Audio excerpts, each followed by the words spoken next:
This week we're going to talk about how to write your emails faster. I'm going to show you how to edit your emails for maximum effectiveness. And I'm going to give you a fun brainstorming exercises for whenever you're not sure what to write about. Basically, we're going to end the blank page blues and you'll always have something to write about in the future. Now, we're going to start off in this video with my simple 7-step system for writing emails. Now, you'll probably want to print out this cheat sheet and use it at least for the next few weeks, maybe the next couple of months. Eventually, you're going to internalize everything that's in here and you won't need to keep it beside you all the time anymore. It'll just become a routine. It's a routine for me when I sit down and write an email.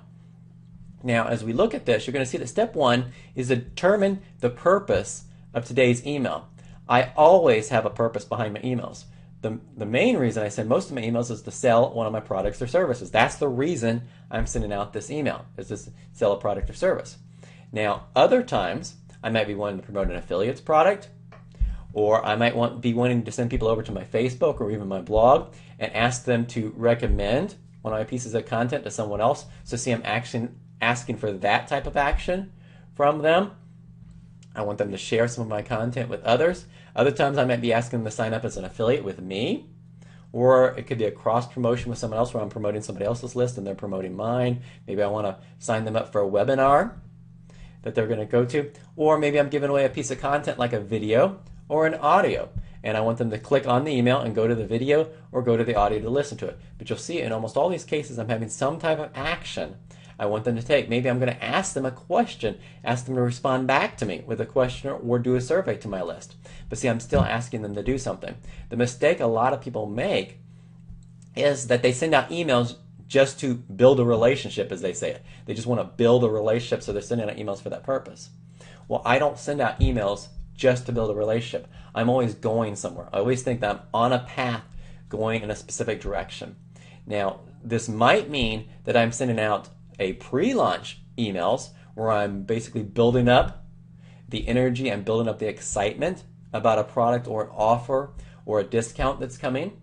And you can see some templates like that on template 41 through 45 in the manual. What I'm doing in those is I'm building up for the launch that occurs the next week, the discount that occurs the next week. And I'm giving pieces of content that are taking me that direction. But see, there's still a purpose in those emails. The majority of the emails ask my subscribers to do something. Click a link, buy a product, go to a page, watch a video. Once in a while, I'll have emails that are just preparing them for what's coming next week. And those are preparation type emails, but I'm not at any point in time just sending out emails just to build a relationship. We're always going somewhere. We're always with a purpose of somewhere that we're going. Now, number two is you want to figure out what the hook is. It's not just, hey, I'm going to send you some more content today. There's a hook to the emails. Now, a lot of times I'll use stories. We talked about your origin stories last week. I'm going to talk about some daily stories later on this week as possibilities, and a lot of my emails do rely on stories.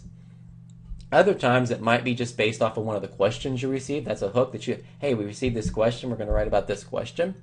Other times it could be simply what a normal advice, what common sense advice is everybody talking about that's just plain wrong, and we write about that, or we rant about whatever subject it is.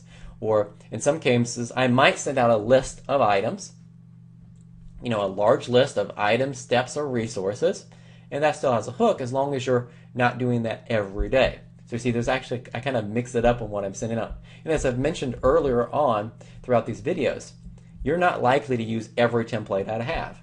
You're likely to find a few that you really love, and you just basically keep rotating those.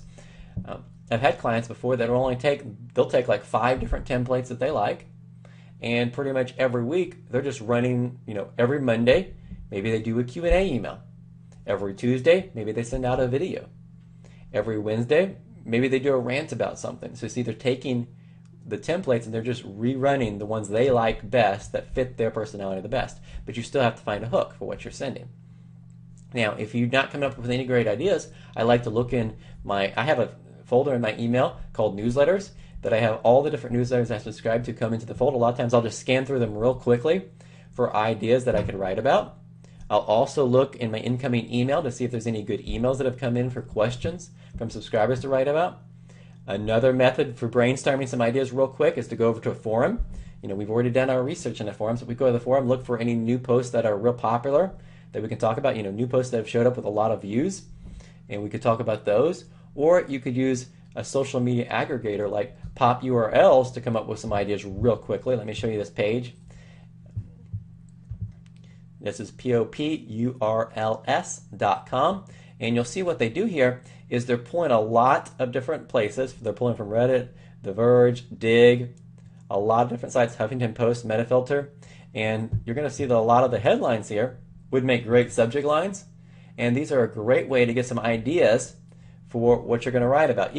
Even though these are not in your market, they're going to give you some ideas, of what could we do. Just scanning through these and see, they have a whole bunch that they collect together, and you could go to any social media site that collects a lot of the top headlines together for you just to get ideas for what you're going to write about quickly. Okay, let's go back to the method steps. So that's what will come in a second. We'll come up with the hook. Step 3, write down your major points. A lot of times there's a little bit of an option here. My favorite way to write the emails is I'll usually write down the main idea, and then I'll write down usually about 3 to 5 main sections. So you can see it's like this really simple outline I'll put in. So like if I was going to give 3 tips, I just write down the 3 tips, 1, 2, 3, and I write those very first, and then I'll start at the very beginning. And part of the reason I'll do that is I'll then look at the 3 tips, and I'll say which one most relates to my product, and I'll make sure that's the third one. So I'll move them around. So tip 1, maybe tip 1's the one that most relates to my product. I'll move it to number 3. And I'll do that really quick. Those are just my major points that I want to come up with. If I'm answering a question, for example, a subscriber sent in a question, I'll copy and paste the question in. I'll think about, okay, what are the major points I want to cover? Maybe there's like 2 or 3 major points I want to cover. I write it down real quick what the major points are. Then I just go ahead and write it. It helps me to do a very quick outline like this when I write the email. It makes it a whole lot easier for me. Now, some people will just sit down and write, and you might like just sitting down and writing better. But I like doing the little outline method. Now, you can go back and forth whether you're going to do the subject line first or subject line when you finish. Usually I will create an initial subject line to start with. Sometimes I'll come back and change it during the editing process.